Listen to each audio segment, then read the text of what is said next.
মানে Indo Israel এটা আমাৰ লক্ষ্ণৌত এটা গোহালি আছে ইণ্ডিয়ান গভৰ্ণমেণ্টৰ তাতে গৈছিলোঁ মই 2004 চনত সেইটো দেখাৰ পিছত এনে ধৰণে মডেলত এই মডেলত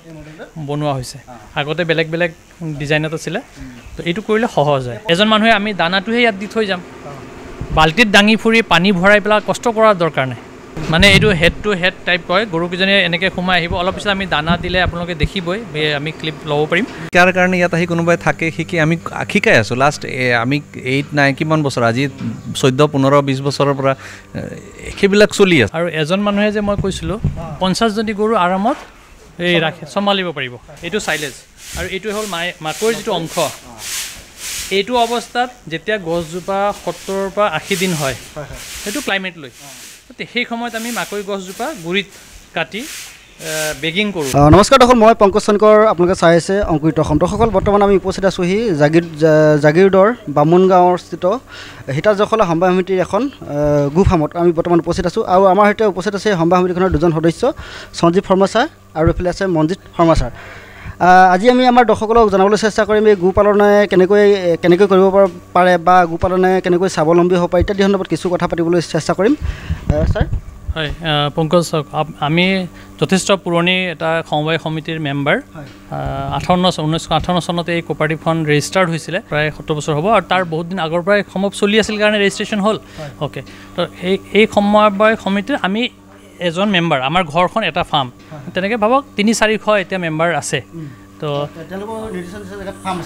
চবৰে ঘৰত ভাবক 2জনীৰ পৰা 10জনী 50 জনীলৈকে গৰু আছে বেলেগৰ চবে 2 লিটাৰ 4 লিটাৰ 5 লিটাৰ কৰি 100 লিটাৰ 200 লিটাৰলৈকে সমবায়ত গাখীৰখিনি কালেক্ট হয় সেইটো এটা সমবায় প্ৰচেছ তেনে কালেকশ্যন হৈ পেলাই সমবায় মাৰ্কেটিং আৰু বাকীখিনি কৰে অ'কে এতিয়া আমাৰ যিখিনি আপুনি জানিব বিচাৰিছে বা সুধিছে যে এই গোপালক যিটো গো পালন কৰি এজন কৃষকে কেনেকৈ জীৱিকাটো চলাই নিব পাৰে বা আজিকালি উন্নতভাৱে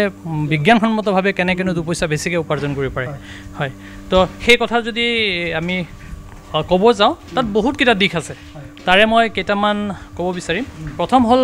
জাত যিহেতু হয় জাত নিৰ্বাচন এতিয়া খুব চলি আছে ভাবক আমাৰ স্থায়ী যিখিনি পাঞ্জাৱ হাৰিয়ানাৰ চাহিৱাল গিৰ এনেকুৱা জাত কিন্তু জাৰ্চি আৰু HF হলষ্টেইন ফ্ৰিজেন এইখিনি বহুত আগৰ পৰাই প্ৰায় 30-40 বছৰ আগৰ পৰাই অসমত আহিছে আৰু মানুহে কৰি আছে কিন্তু আমাৰ তাত বহুতকেইটা দিশৰ কাৰণে আমি ভাবক এতিয়া পাঞ্জাৱত একে জাতৰ গৰুৱে আজি 30-40 লিটাৰ গাখীৰ দৈনিক উৎপাদন কৰে এজনী গৰুৰ পৰা কিন্তু আমি ইয়াত এতিয়াও কোনোবাই যদি 20 লিটাৰ বা 25 লিটাৰ পাইছে সেইটো বহুত বেছি বুলি ভাবি আছোঁ হয় এতিয়া আমাৰ টাৰ্গেট হ'ব লাগিব বা অসমৰ কৃষকৰ এইটো হ'ব লাগিব চিন্তাটো যে আমি কেনেকৈনো সেই 20 বা 25 লিটাৰলৈ যাব পাৰোঁ সেইটোৰ কাৰণে কেনেধৰণে গোখাদ্য কৰিব লাগিব কি দিব লাগিব তাহাঁতৰ সা সুবিধা কি দিব লাগিব গৰুকেইজনীক তো সেই দিশবিলাক আমি আলোচনা কৰিবলগীয়া আছে মানে গোপালকৰ মাজত বহি পেলাই আলোচনা কৰিব লাগিব এই কথাখিনি হয় আৰু কষ্টটো তেওঁলোকে কৰিব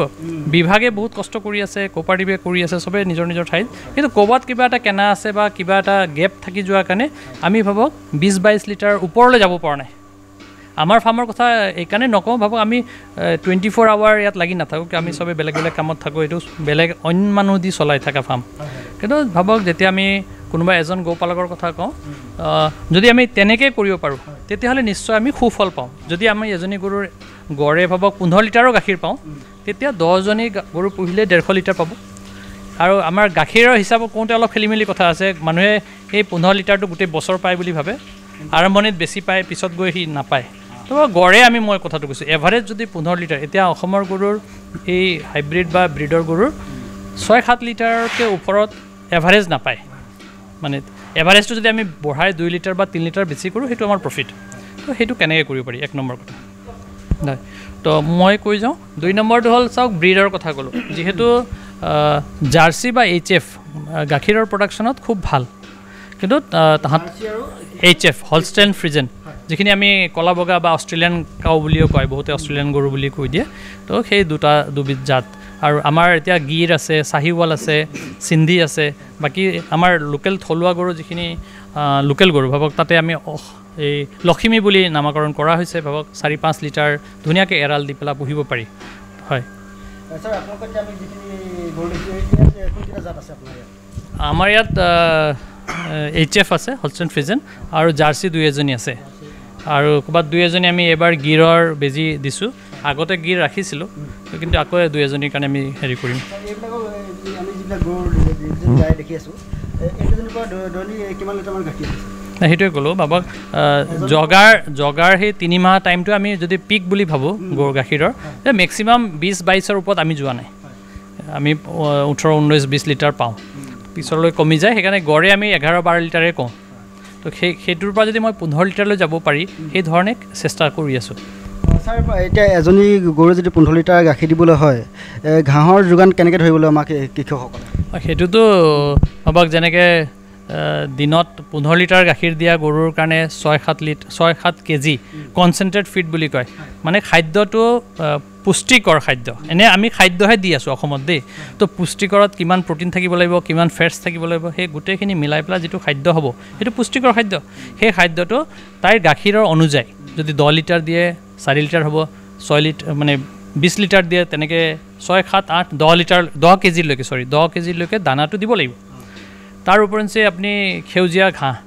ঘাঁহটো 20 পৰা 25 কেজি এজনী গৰুক দিব লাগে 20 to 25 কিলো আৰু শুকান খেৰ মানে ড্ৰাই ফডাৰটো আমি মিনিমাম 4 কেজি ৰাখিব লাগে সেউজীয়া শুকান খেৰটো 4 কেজি তাৰ ওপৰঞ্চি এতিয়া পাঞ্জাৱ হাৰিয়ানা বা আমাৰ ইউৰোপিয়ান দেশত চাইলেজটো এটা মূল খাদ্য বুলিয়ে ক'ম মই চাইলেজ তো হয় তো চাইলেজটো মাকৈ গছৰ বনাওঁ আমি ভাইটি আছে মোৰ লগত মঞ্জীৱে ক'ব চাইলেজৰ বিষয়ে তো সেই চাইলেজ যদি এজনী গৰুক 15-20 কেজি যদি দি পেলাই কৰিব পাৰোঁ তেতিয়া সম্ভৱ আমি 20-25-30 লিটাৰলৈকে যাব পাৰিম আচলত কি হয় জেনেৰেলি বছৰটো কমপ্লিট বছৰত আমি ঘাঁহটো পোৱাটো কেতিয়াবা টান হয় চব জেগাত বা আমাৰ মাটিকালি কম ফাৰ্মাৰ্ছবিলাকৰ ঘাঁহ খেতি কৰে বা কোনোবাই কৰিবলৈ জেগা নাপায় তেনেকুৱা থাকে চাইলেজ হয় কি কৰে সেইটো কনভেনশ্যনেল হিচাপে দাদাই যেনেকৈ ক'লে ৱৰ্ল্ড ৱাইড কনভেনশ্যনেল এটা ফুড আৰু সেইটোত নিউট্ৰিশ্যন এনহেঞ্চে হয় আমি যেনেকৈ পেক কৰোঁ যেনেকৈ যোনটো প্ৰিন্সিপলত হয় বা চাইণ্টিফিক ৱেত সেইটো আমাৰ নিউট্ৰিশ্যনবিলাক এনহেঞ্চ হৈ পেলাই পেক ফৰ্মত থাকে সেইটো হ'লে আমি বছৰটো বেলেঞ্চ ডাইট মেইনটেইন কৰাত সহায় হয় চাইলেজে তাৰপিছত ইয়াত কি হৈছে অসমত এই বস্তুটো ট্ৰেণ্ডটো নাই যেনেকৈ ডেইৰী ডেভেলপ ষ্টেটছ ক'লে তেনেকৈ পাঞ্জাৱ হাৰিয়ানা UP গুজৰাট মহাৰাষ্ট্ৰ সিহঁতৰ চাইলেজটো কমন হৈ গ'ল ইউজ আৰু পাৰ ডে কি হয় এতিয়া 20 to 25 কেজি গ্ৰীণ গ্ৰাছেছ লাগে গ্ৰীণ গ্ৰাছ খুৱাব পাৰিলেতো বেষ্ট কিন্তু সদায় সেইটো যদি নহয় তেতিয়া অল্টাৰনেটলি কি খুৱাম আমি তেতিয়া কি হয় চাইলেজে সেই ক'ৰবাত নহ'লে ক'ৰবাত এইটো থাকে ছাপ্লিমেণ্টাৰী এটা এনেকৈ থাকে লগত কি হয় এডিশ্যনেল বেনিফিটটো কি হয় কমাৰ্চিয়েলি যদি চাওঁ 1 কেজি চাইলেজত আমি চাইলেজ বনাওঁতে গছৰ যোনটো ষ্টেট থাকে ঠিক আমি 70 to 100 ডেজ সেইটো আমি অসমত যদি লওঁ 70 to 100 ডেজ ঠাণ্ডা দিনত 100 দিনমান হয় আৰু গৰম দিনত 70 to 80 ডেজত গছটো কটা হয় সেই সময়ত ভাইটামিনছ আৰু সেইটো গছত মেক্সিমাম থাকে আৰু গুটি ফৰ্মত হৈ আছে এই গুটিও গাখীৰ নোহোৱা গুটি হ'লে সেইটো সময়ত গাখীৰ এই মানে চাইলেজৰ যোনটো কম সেইটো মাকৈ আৰু গছ একেলগে কাটি পেলাই তাক মেচিনেৰে আমি কি কৰোঁ মানে প্ৰচেছ কৰি পেলাই তাক বেগিং কৰা হয় বা পেকিং কৰা হয় এতিয়া সেইটো পেকিং কৰোঁতে সেইটো তাৰপিছত যেতিয়া আমি থওঁ সেইটো অলমষ্ট 1-1.5 বছৰলৈকে সেইটো একো নহয় মানে বেয়া নহয় সেইটো ছেভ কৰি ৰাখিব পাৰি কিছুমান কনষ্ট্ৰেইন আছে সেইটো মানে এয়াৰৰ লগত কণ্টেক্ট হ'ব নালাগে সেইটো এটা চেলেঞ্জ আছে সেইটো অসমত এটা ডাঙৰ চেলেঞ্জ আৰু তাৰপিছত কি হয় সেইটো হ'লে পাৰ কেজি যদি আমি চাওঁ পাৰ কেজি আমি কমচে কম 100 গ্ৰাম গ্ৰেইনছ এটা থাকে তাত আমাক কমাৰ্চিয়েলি কৈছোঁ চাইলেজ কিনোতে অলমষ্ট কিমান অসমত যদি কষ্ট চাই 12 টকামান পৰে আমি যদি চাওঁ ঠিক আছে কিন্তু তেতিয়া কি হয় 12 টকাত আমি 100 গ্ৰাম বা 150 গ্ৰামকৈ আমি পালোঁ মাকৈ গুটি যদি তেনেকৈ আমি ভাবোঁ আমি যদি 10 কিলো চাইলেজ খুৱাওঁ তো 1 কিলো মাকৈ পালে 12 টকাত তেনেকৈ আমি যদি কমাৰ্চিয়েলি চাওঁ আপোনাৰ লাহে লাহে কি হ'ব এই যোনটো ফিড খুৱাই আছে সেই ফিডত মাকৈ কণ্টেণ্টটো অলপ যদি 26 টকা বা 30 টকাকৈ মাকৈ পৰি আছে 1 কিলো মাকৈ আপুনি ইয়াত যদি এইটো বঢ়াই দিয়ে 2 কিলো চাইলেজ আহি গ'ল হয় নহয় তাত চাইলেজো পালে আৰু মাকৈৰ কণ্টেণ্টো পালে এই তেনেকৈ আমি কেলকুলেট যদি কৰোঁ চাইলেজ ইজ মোৰ বেনিফিট ভাইটিয়ে যিটো ক'লে 12 টকা এটা ন্যূনতম প্ৰাইচ বুলি কৈছে তো কৃষকৰ কাৰণে এইটো যে আমি যদি নিজে কৰিব পাৰোঁ নিজে বনাব আমাৰ ইয়াত আহি চাই শিকিব পাৰিব ডাঙৰ বস্তু নহয় খুব সহজে বনাব পাৰি সেইটো বিষয়ে ভাইটিয়ে আগতেও ভিডিঅ' ইউটিউবত আছে কেইটামান চালে হ'ল নহ'লে আহি পেলাই আমি যেতিয়া বনাওঁ চালে শিকিলে মানে নিজে যদি খেতি কৰি পেলাই বনায় তেতিয়া 6 টকা বা 7 টকাৰ ওপৰত নপৰে খৰচটো তো সেইখিনি কৰি ল'লে ভাবক 6 টকীয়া বস্তু উইথ অল নিউট্ৰিশ্যন ভিটামিনছ যদি পায় তেতিয়া গৰুকেইজনীৰ আমাৰ খৰচ যিটো কৈ আছোঁ আমাৰ কষ্ট অফ প্ৰডাকশ্যন গৰুত বহুত বেছি হৈ গৈছে 50 টকা লিটাৰ গাখীৰ বিকিলেও আমাৰ উৎপাদন খৰচটো সি ফুলফিল নকৰে তেতিয়া যেতিয়া যদি চাইলেজলৈ যাওঁ তাৰ ভিটামিনটো পালোঁ সেই উৎপাদন খৰচটো কমাব পাৰি আৰু এটা এডন মানে এইটো বিষয় লৈ পেলাই কি হয় জেনেৰেলি আজিকালি চাইলেজ বুলি ক'লে ইউটিউবত পায় আৰু বহুতখিনি মানুহে ইউটিউবত গৈ পেলাই কনচেপশ্যন যোনটো হয় কনচেপচুৱেলি পজিটিভো থাকে বহুতখিনি বস্তু নেগেটিভো থাকে চাইলেজ খুব সহজ এতিয়া আছে এক্সাম্পল আজি মই যদি চাইলেজৰ মই ৰেটৰ কথাই ক'ম পাঞ্জাৱত অলমষ্ট 6.5 টকা পৰে ঠিক আছে এটা কমন ফাৰ্মাৰৰ কাৰণে 6.5 টকাৰ তাত যেতিয়া আছে আমালৈ প্ৰশ্ন হয় আমি ঘৰৰ কাৰণে বনাওঁ আৰু কমাৰ্চিয়েলি যাক লাগে আমি অলপ কৰোঁ ঠিক আছে চেলেঞ্জটো আমাৰতো সেইটো আমি নিজেই এজ এ ষ্ট'ৰেজ কৰাটো ষ্ট'ৰেজ লছেছ ইজ মেক্সিমাম চাইলেজত এতিয়া কি হয় পাঞ্জাৱৰ পৰা যদি আনে মই মানে সেইটো ক'ব বিচৰা কাৰণটো হ'ল তাত 6 টকা 6.5 টকা তাত অসমত আহি পাওঁতে কিমান হয় কষ্টটো বুজিছেনে কথাটো তাত কি এড অন হয় কি হয় তাত কি হয় মিনিমাম আপুনি অৰ্ডাৰ দিব লাগে 30 টনছ 30 টন বা 35 টন দিলেহে ইয়ালৈ আহি পায় বস্তুটো তেতিয়া আপোনাৰ তাত 6.5 টকাত আপুনি কেলকুলেট কৰে এতিয়া তাৰ পৰা গাড়ী আহোঁতে অলমষ্ট 6 টকা পৰে 5.5 টকা 6 টকা পৰে বুজিছে কষ্টটো ট্ৰান্সপৰ্টেশ্যন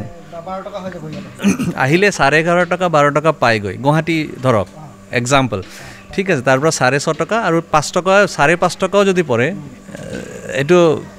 6.5 টকা তেতিয়া দিয়ে যেতিয়া আপুনি 30-35 টন কিনে বুজিছেনে তাৰপিছত ছেকেণ্ড হ'ল যে এট এ টাইম আপুনি কিমান পে' কৰিলে এট এ টাইম আপুনি অলমষ্ট 3 লাখ পে' কৰিলে তেতিয়াহে আপোনাৰ সেই 30 টনটো আহিল 3 লাখ বা 3 লাখ 3.5 লাখ টকা এট এ টাইম ওলাব লাগিব পকেটৰ পৰা একেবাৰতে ওলাব লাগিব আৰু তাত এইটো নচলে আমি ইয়াত সেইটোৰ কাৰণে কি লোকেলি প্ৰমোট কৰিবলৈ বা আমাৰ লোকেল ফাৰ্মাৰ্ছৰ কাৰণে এইটো আছিল যে যিমান লাগে 1 টন লাগে গাড়ী পঠাই দিয়ে আমি 1 টন দি দিওঁ হয় নহয় বা 2 টন আমি দিওঁ হ'ল যিমান এটা 2 টনৰে পইচা আছে ধৰক ইমান পইচা নালাগিল না আৰু আমাৰ স্মল স্কেল ফাৰ্মাৰ চ' সেই অংকটো মানুহে কেলকুলেট নকৰে চ' এনেকুৱা দেখা যায় যে অসমত চাইলেজৰ দাম ইমান বেছি কিয় মই তাৰ কাৰণে জাষ্টিফিকেশ্যনটো দিছোঁ মই মাজতে কৈছোঁ যে যদি নিজে কোনোবাই বনায় তেওঁলোকে 5 টকা বা নিজে খেতি কৰিলেতো 5 টকাতো বনিব কিন্তু ভাবক আমাৰ কি হয় যিহেতু আমিতো বাইবেক কৰোঁ কৃষকে বেলেগত খেতি কৰে আমাৰ ইয়াৰ পৰা প্ৰায় 30-40 কিলোমিটাৰ আঁতৰত খেতি হয় তেওঁলোকে আমাক মাকৈটো দিয়ে আমি সেইটো তাৰপিছত শ্বপিং কৰা পেকিং কৰা ষ্ট'ৰেজ কৰা সেই গোটেই খৰচটো হিচাপ কৰাৰ পিছত আৰু এবছৰ সেই খৰচটো ইনভেষ্টমেণ্টটো ৰাখি পেলাইহে আমি এটা দাম ধৰিছোঁ আমাৰ প্ৰায় 20% নিগনিয়ে ফুটা কৰে ইন্দুৰ কৰে সেইবিলাক আছে সেইবিলাক বাৰু দিশটো বেলেগ শিকি ল'লেই হ'ল মানে বস্তু আমাৰ কথা এইটো যে এই যিহেতু ছায়েন্সটো জানিলে উৎপাদনটো বঢ়াব পাৰি সেইটো কৰক মানে আমাৰ যেতিয়া মাকৈ গছজোপাত মাকৈটো গাখীৰৰ অৱস্থাত আহে মাকৈৰ সৈতে গছজোপা গুৰিত কাটি সেইটোহে পেকিং কৰা হয় তাৰমানে এবিঘাত যদি আমি এনেই খেতি কৰিলে গুটি মাকৈটো ভাবক 1000 পৰা 1500 কিলো পায় তো চাইলেজ বনালে আপুনি 5000 কিলো পাব কিন্তু 5000 কিলোত 1000 কিলোটো গুটি মাকৈ থাকিব তো সেই প্ৰটিন বা সেই ভিটামিনটো পাই গ'ল 12 টকীয়া চাইলেজত অকণমান হ'লেও গুটি মাকৈটো পালে সেইটোৱে কথা সেইকাৰণে সেই চাইলেজটো যদি আমি ব্যৱহাৰ কৰোঁ আমাৰ গো পালনটো সহজ হ'ব খৰচটো কমা ব্যৱস্থা এটা কমাব পাৰোঁ আমি আৰু উৎপাদনটো ক্ষমতা যিহেতু আজিকালি যিখিনি ব্ৰিড আছে আমাৰ চাওক এতিয়া এই ব্ৰিডটো মই দেখাইছোঁ আটাইকেইজনী ব্ৰিড ইয়াত HF বা হলষ্টেইন ফ্ৰিজিয়ান হয়নে বা জাৰ্চি এই কেপাচিটি আছে তাহাঁতৰ ভাবক 25-30 লিটাৰ গাখীৰ দিয়া কিন্তু আমাৰ পুষ্টিকৰ খাদ্য অভাৱতেহে গাখীৰটো নোলায় হয়নে তো এতিয়া পুষ্টিকৰ খাদ্য এইখিনি কথা আৰু আমাৰ ইয়াত এটা ছিষ্টেম আছে আপুনি দেখিব যে গৰুকেইজনী আমি খোলাকৈ ৰাখিছোঁ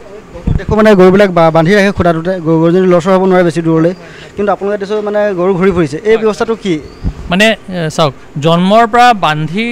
ৰখাটো এনেও ভাল নালাগে 1 নম্বৰ 2 নম্বৰ হ'ল যিহেতু বিজ্ঞানসন্মতভাৱে এনেকৈ যদি আমি অকণমান ছেমি ষ্টল ফিড বুলি কৈছোঁ গৰুকেইজনী নিজে এই পৰিৱেশতে ঘূৰা ফুৰা কৰে ইয়াত আহি দানাটো খাব খেৰ খাব ঘাঁহ খাব তাৰপিছত পানীটো তাহাঁতৰ যেতিয়াই পিয়া লাগে আদৰে বান্ধি থ'লে আমি দিনত 2 বাৰ বা 3 বাৰ পানী দিওঁ তাহাঁতৰ পিয়া লাগিলেও পানী দিওঁ নালাগিলেও দিওঁ হয় নাই কিন্তু ইয়াত তাহাঁতৰ পিয়া লাগিলে গৈ পানীটো নিজে খায় দিনত 8 বাৰ 10 বাৰ পানী খাব লাগে গৰু এজনী তো সেইটো সুবিধা কৰি দিয়া হৈছে আৰু আপোনাৰ সেইটো সুবিধা কৰিব যাওঁতে কিন্তু মেন পাৱাৰ খৰচটো কমি যায় ভাবক বাল্টিত দানাটো কঢ়িয়াইছে তাৰ কষ্ট কমি গ'ল অলপ পিছত দেখিব দানা দিয়া চিষ্টেম মানে আমি এইটো কৰিব বিচাৰিছোঁ 100জনী গৰু পুহিবলৈ 2জন মানুহে আৰামত মেনেজ কৰিব পাৰে আৰামত পাৰিব এই পদ্ধতিত যাবলৈ এইটো মডেল যিটো গোহালি দেখি আছে এইটো ইণ্ডো ইজৰাইল যিটো গৰুৰ ফাৰ্ম আছে লক্ষ্ণৌত তাতে ভিজিট কৰাৰ পিছতে আমি এইটো এনেকৈ মডিফাই কৰিছিলোঁ মানে এইটো হেড টু হেড টাইপ কয় গৰুকেইজনীয়ে এনেকৈ সোমাই আহিব অলপ পিছত আমি দানা দিলে আপোনালোকে দেখিবই আমি ক্লিপ ল'ব পাৰিম তো দানা দি চাইলেজ দিলে হ'ব গৰুকেইজনী ইয়াত আহি সোমাই গ'ল এইটো ফুটা আছে এই ফুটাটো সোমাই পেলাই ইয়াতে দানাটো দিম নহয় ইয়াতে ধুনীয়াকৈ খাব তো এজন মানুহে আমি দানাটোহে ইয়াত দি থৈ যাম বাল্টিত দাঙি ফুৰি পানী ভৰাই পেলাই কষ্ট কৰাৰ দৰকাৰ নাই তো এইটো মই কোৱাতকৈ অলপ পিছত দিম যে আপোনালোকে দেখাব পাৰিব হয় বেছি ভাল হ'ব সেইটোৱে আৰু মেচিনৰ কথাটো মই ক্লিয়াৰ কৰিছোঁ জীৱনে কৈছে সম্ভৱ বহুতৰ এটা শংকা আছে গাখীৰ খিৰোৱা মেচিনত গাখীৰটো শেষ হ'লে তেজ আহিবনে কিবা আহিবনে একেবাৰে নাহে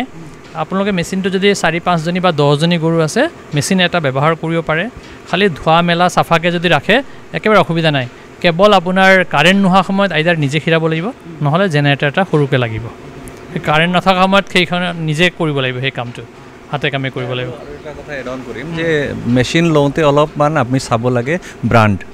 আমি কি কয় বজাৰত ধৰক এতিয়া এটা বাকেট থকা মেচিন 7,000 8,000 12,000 টকাৰ পৰা আহে আমি সেইটোত গ'লে কি হয় তাত কমপ্লেক্সিটি বেছি থাকে প্ৰেছাৰ এইটো নাথাকে কথাটো বুজিছেনে এতিয়া এনেকুৱা হয় এতিয়া আমি ভাল ব্ৰাণ্ড ল'লে ওৱান টাইম ইনভেষ্টমেণ্ট হয় কিন্তু কি হয় সেই বস্তুটোৱে আপোনাৰ এই কমপ্লেক্সিটিবিলাক নাথাকে সিহঁতে একদম প্ৰপাৰ প্ৰেছাৰাইজ থাকে সেইটো থাকে অসুবিধাখিনি কম হয়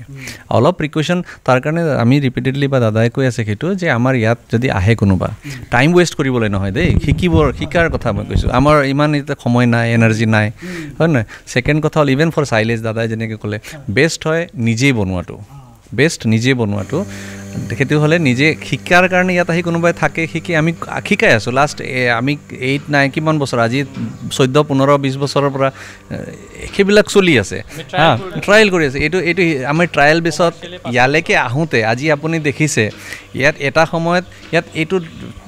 আজি আমি 6 ফুটমান ওপৰত আছোঁ মাটি ইমান আমি পোতা হ'ল এইটো চব আৰ্থ ফিল্ড মাটি হয় নহয় এটা জেনেৰেশ্যন ইয়াত যুঁজোতেই গ'ল হয় নহয় তেতিয়া সেইটো বস্তু এতিয়া সেই তাৰ পৰা ইয়ালৈ আহোঁতে যিমান এক্সপিৰিয়েঞ্চেছ আছে আমি য'ত পঢ়িলোঁ এতিয়া দাদাই সেইবিলাক বস্তু যদি কাৰোবাক শিকাই আছে সেই আকৌ যদি কোনোবা বেলেগে নপৰক আমাৰ এক্সপিৰিয়েঞ্চখিনি ইউজ কৰি পেলাই আকৌ কিয় কৰিব সেই ভুলখিনি এতিয়া আমি কি ধৰক কাৰোবাক কওঁ এনেকৈ নকৰিব সিহঁতে ভাবে যে নহয় এনেকৈ হ'ব নেকি চাওক কি হয় যোনটো বস্তুৰ যিমান সময় লয় সেইটো সিমানেই সময় লয় তাতকৈ জলদি আমি কৰিব বিচাৰিলে কেতিয়াও শ্বৰ্টকাট বা সেইটো কৰোঁ আকৌ আৰু এইটো এনেকুৱা বস্তু এটা গৰু ইফাল সিফাল হোৱা মানে 1 লাখ টকা এটা বাট ইফাল সিফাল হোৱা মানে 25% গ'ল 4টা বাট 25% গ'ল সেই তেনেকেই আমি যদি কাউণ্ট কৰোঁ এইটো ভাল হ'ব অথনি যে আমি পাতি আছিলোঁ কেনেকৈ কম খৰচত উৎপাদন বঢ়াব পাৰি তো যদি আমি গৰুকেইজনী বান্ধি থওঁ ষ্টল ফিট কৰোঁ তাত জেনেৰেলি কি কৰা হয় বাল্টিত দানাটো পানীৰ লগত গুলি পেলাই দিয়া হয় সেইটো অকণ বিজ্ঞানসন্মত নহয় দানাটো যদি আমি এনেকৈ শুকানকৈ দি তাৰে লগত চাইলেজ দিলোঁ আৰু এজন মানুহে যে মই কৈছিলোঁ 50জনী গৰু আৰামত চম্ভালিব পাৰিব সেই কামটো কৰাৰ লগে লগে খৰচটো কমি গ'ল হয়নে 4জনৰ মানুহৰ কাম যদি এজনে কৰিব পাৰে আৰু তেওঁৰ কষ্ট নহয় এই ঘৰটোৰ মাজত যিহেতু দানা দিয়া ব্যৱস্থা বৰষুণ পানী ভাবক এই অসুবিধাখিনিত তেওঁ কেতিয়াও তিতিব নালাগে আমাৰ জেনেৰেলি কি হয় গোহালিৰ কি বাহিৰ চাইডেহে গৰুকেইজন থাকে বা পিছফালে গ'লে মানুহজন তিতি থাকে বৰষুণৰ দিনত তো সেইবিলাকৰ পৰা হাত সাৰি থাকিব পাৰি আৰু 2 নম্বৰ যিটো চাইলেজৰ কথা ক'লোঁ মই এইটো দেখাইছোঁ এইটো চাইলেজ আৰু এইটো হ'ল মাকৈৰ যিটো অংশ এইটো অৱস্থাত যেতিয়া গছজোপা 70 পৰা 80 দিন হয় সেইটো ক্লাইমেট লৈ সেই সময়ত আমি মাকৈ গছজোপা গুৰিত কাটি বেগিং কৰোঁ খালি ইয়াৰ টাইট বেগ হ'ব লাগিব বতাহ সোমাব নোৱাৰে যেতিয়া টাইট কৰা হয় তেনেকৈ ভৰাই থ'লে এইটো 1 বছৰৰ পৰা 1.5 বছৰলৈকে এইটো পাই থাকিব পাৰি মানে কাটিব লাগিব পিচ পিচ কৰি নাই সেইটোতো মেচিনে কাটিব মেচিনে কটাৰ পিছত আমি ডাইৰেক্ট পেকিং কৰিম আমি য'ত পেকেট আপোনালোকে থৈছিলে হয় হয় হয় সেই বস্তুটো তেনেকৈ ৰাখিব মানে হয় কটাৰ পাছত তেনেকৈ ৰাখিব তেনেকৈ ৰাখিম আৰু মেচিনটো এতিয়া দেখাই দিম তো সেই মেচিনত কাটি পেলাই হ'ব আমাৰতো ডাঙৰ মেচিন আমাৰ যিহেতু অকণমান বাণিজ্যিক ভিত্তিত কৰি আছোঁ আজি 6-7 বছৰৰ পৰা অলপ 2-4 কেজি আমি বিকোঁ চ' কিন্তু যোনে নিজে কৰিব বিচাৰে সৰুকৈ গ্ৰাছ চপাৰ ঘাঁহ কটা মেচিন এটা আনি ল'লে 20-25 হাজাৰ টকাত পাব আৰু বেগবিলাক আমি চাপৰৰ বেগতে ভিতৰত লাইনিং বুলি কয় প্লাষ্টিক এটা দিলেই হ'ল তাৰমানে ইয়াৰ টাইট হ'ব লাগিব সেই ইয়াৰ টাইট কৰি ল'ব পাৰিলে এই বস্তুটো ধুনীয়াকৈ কৰি তেওঁ নিজে ভাবক যেতিয়া খুব বেছি ঘাঁহৰ উৎপাদন হ'ল মাকৈ বুলিয়ে নহয় গ্ৰাছ চাইলেজো হ'ব পাৰে সেইটো হ'ব পাৰে মেজ চাইলেজ হ'ব পাৰে মেজ চাইলেজটো উত্তম কিয় মেজ চাইলেজত প্ৰ'টিন বা বাকীখিনি খাদ্য থাকিব ঘাঁহত অলপ কম থাকিব কিন্তু ঘাঁহ নথকা সময়তো আপুনি সেই চাইলেজটো ষ্ট'ৰ কৰি খুৱাব পাৰিব তো সেইকাৰণে চাইলেজ বনালে খুব ভাল আৰু জানিব বিচাৰিলে যোগাযোগ কৰিলে হ'ল আৰু সেইটোৱে এইটো মানে ইণ্ডো ইজৰাইল এটা আমাৰ লক্ষ্ণৌত এটা গোহালি আছে ইণ্ডিয়ান গভৰ্ণমেণ্টৰ তাতে গৈছিলোঁ মই 2004 চনত সেইটো দেখাৰ পিছত এনেধৰণে মডেলত এই মডেলত বনোৱা হৈছে আগতে বেলেগ বেলেগ ডিজাইনত আছিলে তো এইটো কৰিলে সহজ হয় হয় হয় হয় নিশ্চয় নিশ্চয় নিশ্চয় এইটোত প্ৰশিক্ষণ আমি ভাবক গভৰ্ণমেণ্ট স্পনচৰ প্ৰশিক্ষণটো এই ত্ৰিপুৰাৰ পৰা মেঘালয়ৰ পৰা ছিকিমৰ পৰা মানুহ 25 জনীয়া গ্ৰুপ আহি পেলাই ইয়াত থাকি পেলাই শিকি যায় কিন্তু আমাৰ অসমৰ এজন দুজনকৈ নিজে নিজে আহি তেওঁলোকে 2-3 দিন এসপ্তাহ থাকে নিজে গৈ পেলাই নিজৰ ঠাইত এষ্টাব্লিছ হৈছে তেনেকুৱা আছে সেইকাৰণে আহিব পাৰে আমি ভাল পাম আহিলে আমাৰ জীৱন আছে তো আমি সদায় নাথাকোঁ কিন্তু জীৱন সদায় থাকে ইয়াত তো জীৱনে চোৱা চিতা কৰি আছে যিহেতু যোগাযোগ কৰিলেই হ'ল জীৱন দি দিব হয় হয় যি বিষয়ে জানিব বিচাৰে গৰুৰ বিষয়ে তাৰ খাদ্যৰ হেৰি বিষয়ে যিখিনি আমি জানো বা যিখিনি আমি ভুল কৰি এইখিনিলৈকে পাইছোঁ আজি 20-25 বছৰ হ'ল নাই সেইখিনি যাতে অভিজ্ঞতা ফালৰ পৰা আমি কথাখিনি ক'ম তেওঁলোকে শুদ্ধকৈ আগবাঢ়িলেই হ'ল হয় হয় হয় নিশ্চয় নিশ্চয় ধন্যবাদ